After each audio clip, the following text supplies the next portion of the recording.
DPC dam proof course सबको ये आपने सुना होगा। इंटरव्यू में पूछा जाता है कि इसका मेन फंक्शन क्या होता है। तो डीपीसी का फुल फॉर्म तो आपको पता ही है, डैम प्रूफ कोर्स। ये एक ऐसा कोर्स है जो कि एक्ट करता है एज अ वाटर प्रूफिंग, और इससे क्या होता है कि ये डैम को आने नहीं देता। समझ में आ गया? मान लीजिए ये आपका एक दीवार है, ये दीवार के यहाँ पे आपका लैंड है, ठीक है, मतलब जमीन है, यहाँ पे ये सॉइल है आपका पूरा भरा हुआ। इस सॉइल में पानी हो सकता है, तो ये पानी क्या करेगा, कोशिश करेगा कि कैपिलरी एक्शन से दीवार की सतह से होते हुए आपके घर पे ऊपर जाए, ताकि आपके दीवार पे डैम आपको देखने को मिले। समझ में आ गया? या फिर इस पानी के मॉइस्चर में अगर आपका नमक प्रेजेंट है, मिनरल प्रेजेंट है, तो क्या होगा कि यहाँ पे आपके दीवार पे व्हाइट व्हाइट पैचेस देखने को मिलेंगे, जिसको हम लोग एफ्लोरेसेंस नोना कहते हैं। इसी को रोकने के लिए हम लोग ये डीपीसी डैम प्रूफ कोर्स बैठाते हैं। और ये कहाँ बैठाएंगे हम लोग, जैसे ये मिट्टी का लेवल है तो इसके ऊपर में हम लोग यहाँ पे एक पीसीसी टाइप का कर देते हैं, और इसके ऊपर में फिर हम लोग यहाँ पे बिटुमिन शीट को बैठाते हैं। ये बहुत कोई नहीं बैठाते हो, गलत करते हो। और साथ ही में क्या होता है कि ये प्रॉपर तरीका नहीं है, गांव में ऐसे ही करके छोड़ देते हैं, लेकिन साइड में भी आपको बिटुमिन शीट ऐसे बैठाना है, ताकि ये जो दीवार है ये मिट्टी से कांटेक्ट किसी हालत में ना रहे। क्लियर हो गया? इस तरीके से किया जाता है। तो ये पूरा प्रॉपर कॉन्सेप्ट है आपका डीपीसी यानी कि डैम प्रूफ कोर्स का। तो क्या आपको पता है कि कंस्ट्रक्शन साइट पे जो मिस्त्री होते हैं फ्लोरिंग वाले, वो स्टेयर की जब फ्लोरिंग कर रहे होते हैं उस दौरान जो राइजर लगाते हैं उसकी जो कटिंग लेंथ है वो कैसे निकालते हैं, उसकी जो हाइट है वो किस तरीके से डिसाइड करते हैं, तो मैं आपको सिखा देता हूं। आपको सबसे पहले क्या करना है कि आपका जो नीचे वाले फ्लोर है और ऊपर वाले फ्लोर है, जहां पे आपकी मार्बल लग चुकी है, वहां से वहां की आपको हाइट लेनी है, यानी कि एफएफएल टू एफएफएल, यानी कि फ्लोर फिनिश लेवल से फ्लोर फिनिश लेवल की आपको प्रैक्टिकली साइड पे जो हाइट है वो निकाल लेनी है।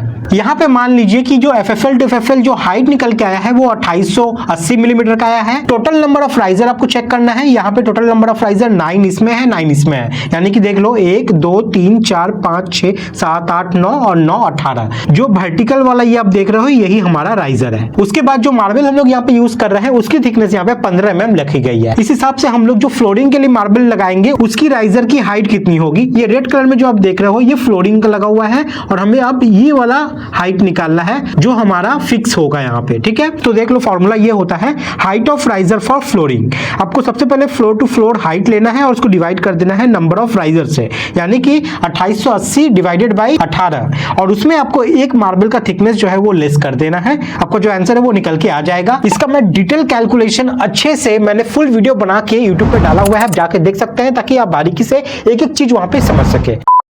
इंटरव्यू का बहुत इंपॉर्टेंट सवाल, कैंटिलीवर बीम का आप लोग इफेक्टिव लेंथ कैसे निकालोगे, ये पूछ दिया जा सकता है। मान लीजिए एक बीम है यहाँ पे 300 बाई 600 mm का एक बीम है, इसका आप लोग मुझे निकाल के दिखाइए कि इफेक्टिव लेंथ कैसे निकलेगा। और ये बीम जो है ये टोटल 3 मीटर लंबी है। चलिए मैं आपको बताता हूँ। तो यहाँ पे देखिए ये बीम का सेक्शन है आपका 300 बाई 600 mm का। यहाँ पे आपका 3 मेन बार है, एक स्टीरअप्स है। ठीक है, तो सबसे पहले हमें effective length of cantilever beam निकालने के लिए इफेक्टिव डेप्थ निकालना पड़ेगा इस बीम का। वो कैसे निकालोगे, ये जो मेन बार है इसके बीच में एक लाइन ड्रॉ कीजिए, ऊपर से लेके इस मेन बार के इस सेंटर तक का ये डिस्टेंस मुझे चाहिए, ये इफेक्टिव डेप्थ है। इसको हम लोग ने यहाँ पे निकाल के रखा है, और ये कैसे निकला है देख लो।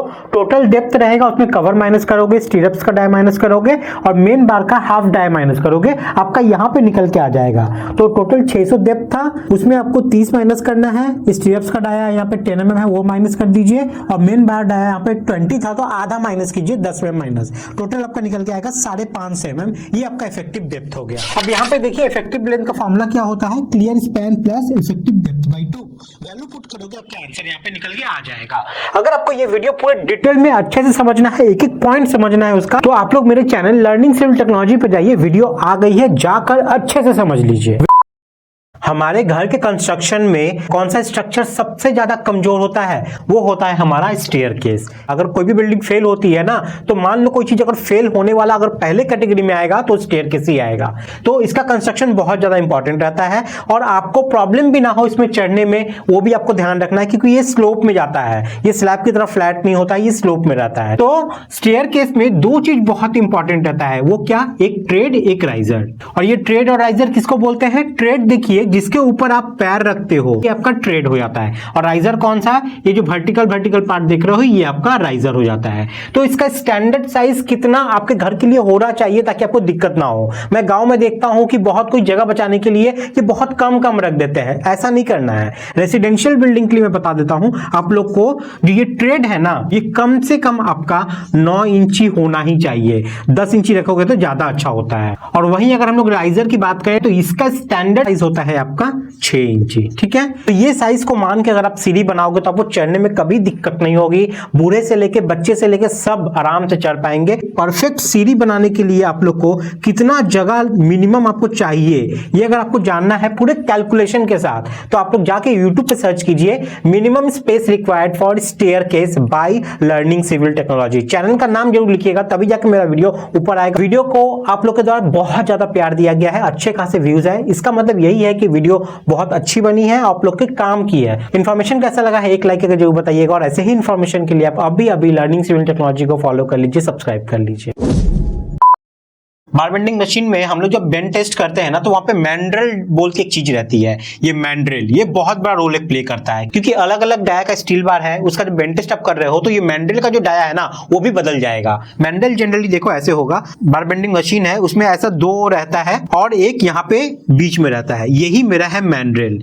हम लोग क्या करते हैं इस दोनों के बीच में क्या करते हैं स्टील बार को प्रोवाइड करते हैं। मेरा फिक्स्ड है, ये मैंड्रेल भी मेरा फिक्स रहता है। ये वाला चीज जो है ना मूव करता है, ये स्टील बार को ऐसे ले जाएगा और ले जाके इस एंगल पर ऐसे मूव करवा देगा। ठीक है, तो ये जो मैंड्रेल है ना इसका डाया कितना होगा अगर हम लोग बेंड टेस्ट कर रहे हैं 20 mm सरिये का तो 1786 4 5 क्या है मेरा डाया ऑफ बार 20, यानी कि 4 × 20 कर दोगे तो 4 2 80। 80 mm वाला जो डाया वाला जो मैंड्रेल होगा ना वो हमको यूज करना है। अलग अलग डाया के लिए और अलग अलग ग्रेड ऑफ स्टील के लिए ये मैंड्रेल डाया जो है ना ये चेंज हो जाता है।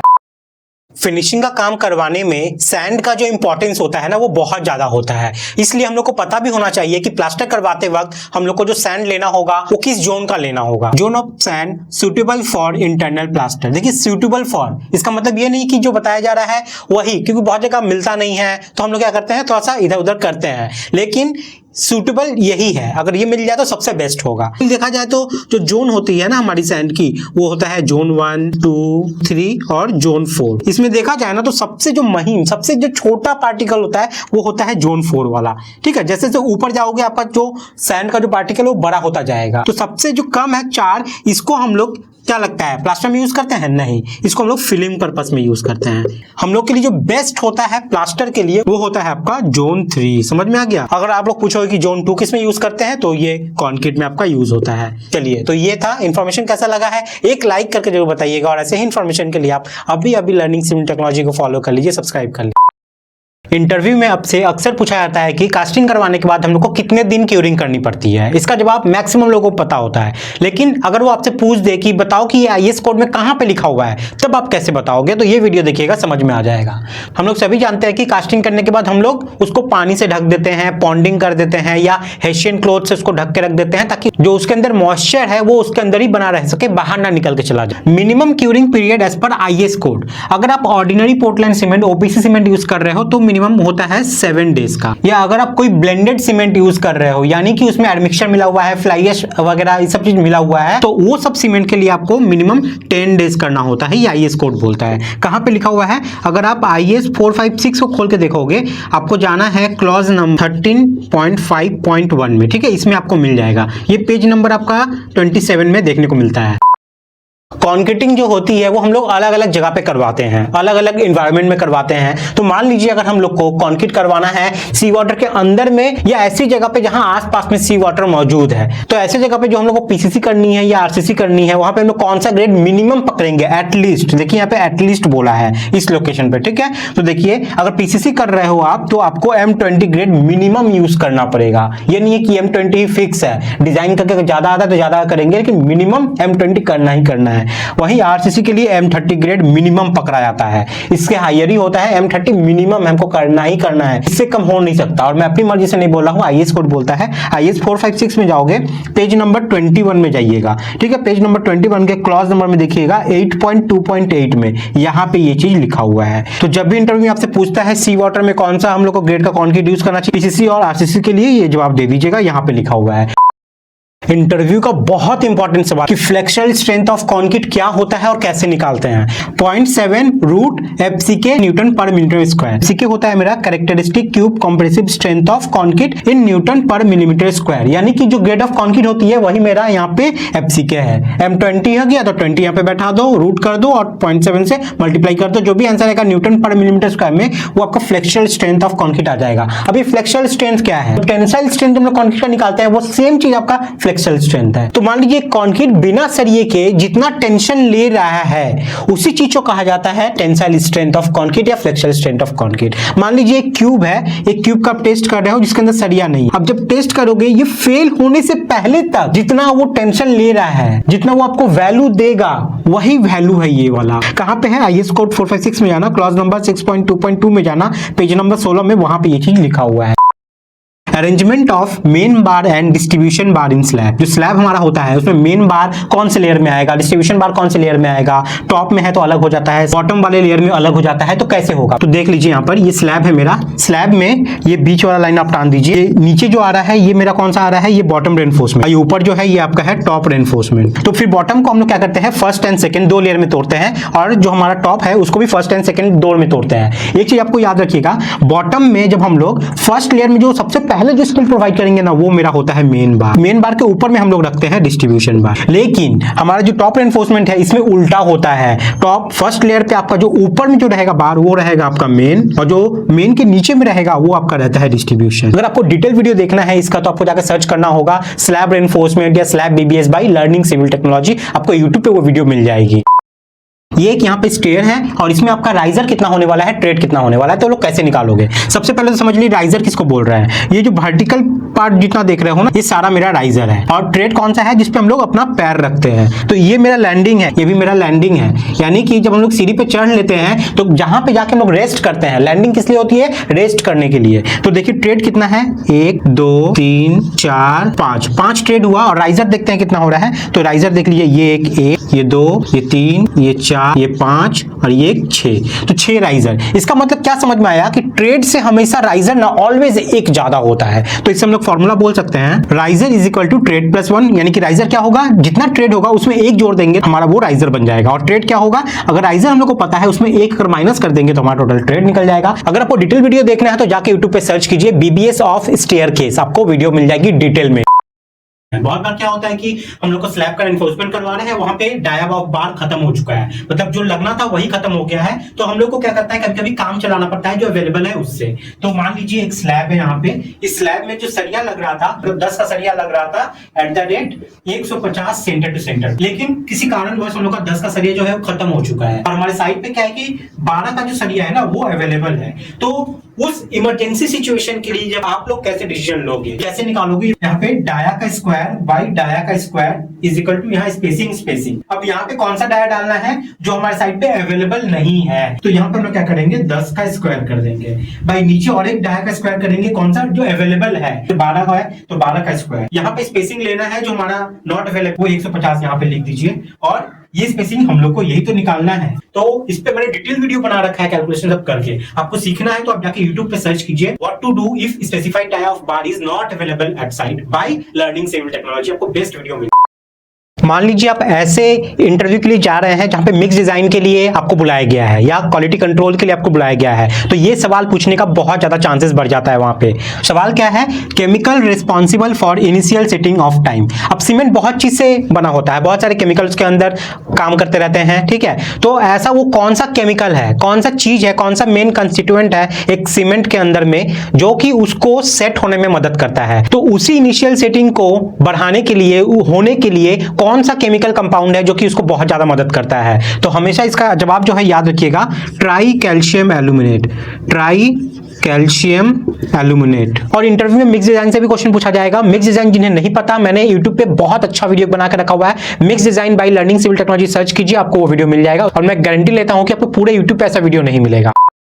आपने कभी सुना है कि जो ब्रिकवर्क के लिए जो मोटर होती है उसको हम लोग लाइम और सैंड से भी बनाते थे एक वक्त में। अभी भी बहुत जगह यूज किया जाता है जहां पे सीमेंट की अवेलेबिलिटी जो है वो कम है। लाइम मतलब क्या, चूना और बालू को मिलाकर हम लोग ब्रिकवर्क किया करते थे एक समय में। अभी भी बहुत जगह होती है। तो यहां से क्या होता है कि इंटरव्यू में आपसे ये पूछा जा सकता है कि बताओ कि हमें ब्रिकवर्क करना है और ब्रिकवर्क में हम लोग अप्लाई करेंगे लाइम एंड सैंड। सीमेंट की जगह हम लोग लाइम लेंगे यानी कि चूना लेंगे, तो उसका क्या रेशियो होना चाहिए। ऑलवेज याद रखिएगा, जब भी आपसे इंटरव्यू में पूछा जाए तो आपको जवाब देना है इसका आंसर 1:2। ठीक है, बहुत जगह इसको 1:3 में भी यूज करते हैं, लेकिन प्रीफरेबली 1:2 होता है। 1:2 में 1 आपका क्या है, 1 है आपका लाइम जो कि सीमेंट की जगह रिप्लेसमेंट में आपका यूज हो रहा है, ठीक है, यानी कि चूना, और 2 हो जाएगा आपका सैंड यानी कि जो बालू है आपका। तो ये ऑलवेज याद रखिएगा। अगर इंटरव्यू के ऐसे टाइप के वीडियोस आपको पसंद आ रहे हैं तो इसको लाइक करके मुझे जरूर बताइए, और ऐसे ही इंटरव्यू के वीडियोस के लिए अभी आप लर्निंग सिविल टेक्नोलॉजी को फॉलो कर लीजिए।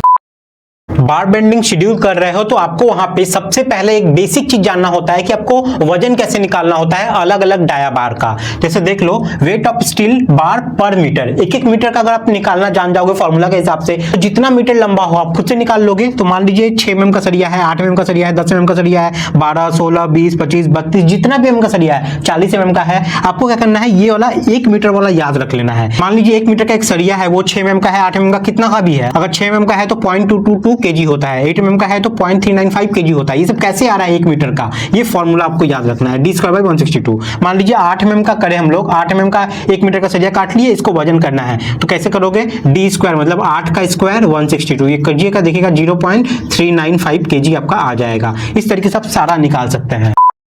मिक्स डिजाइन से, कंक्रीट से एक बहुत ही फेमस क्वेश्चन है जो कि एकदम बेसिक है, बच्चा जानता होगा। What is M in M50? ये अक्सर पूछा जाता है। M50 में ये M क्या होता है, और मैं बोलूं तो ये 50 भी क्या होता है।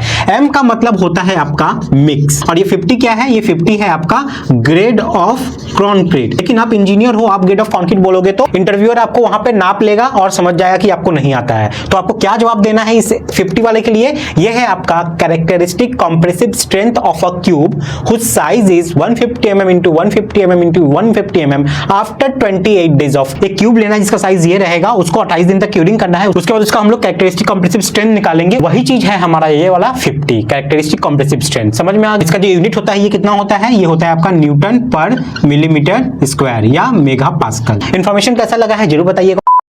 इंटरव्यू में अक्सर आपसे एक बेसिक सवाल पूछा जाता है, वो क्या, फंक्शन ऑफ फाउंडेशन। जो हम लोग बिल्डिंग में फाउंडेशन अलग अलग टाइप के प्रोवाइड करते हैं, लाइक डीप फाउंडेशन हो गया, शैलो फाउंडेशन हो गया। अब उसमें भी अलग अलग टाइप है ना, डीप में आपका पाइल फाउंडेशन हो गया, शैलो में आपका आइसोलेटेड हो गया, राफ्ट हो गया, अलग अलग टाइप के हैं। तो ये जो फाउंडेशन है ये हम लोग देते क्यों है, तो सबसे बेसिक जो आपको जवाब देना है वो क्या है, to increase the stability of structure. जो हमारी स्ट्रक्चर होती है उसका जो स्टेबिलिटी है वो गिर ना जाए इधर उधर, उसी चीज को वो क्या करता है, वो बढ़ा देता है, स्टेबिलिटी को बढ़ा देता है। एक तरीके से मैं बोलूं तो वो एक काउंटर वेट का काम करता है। फिर ये एक फाउंडेशन इस तरीके से ये सारा बिल्डिंग से कनेक्ट रहता है और इसके ऊपर में मेरा जो बिल्डिंग है स्ट्रक्चर वो बना हुआ रहता है। तो ये एक तरीके से काउंटर वेट का भी काम करता है, ये पकड़ के रखा हुआ है ताकि ये इधर उधर ना लटक जाए।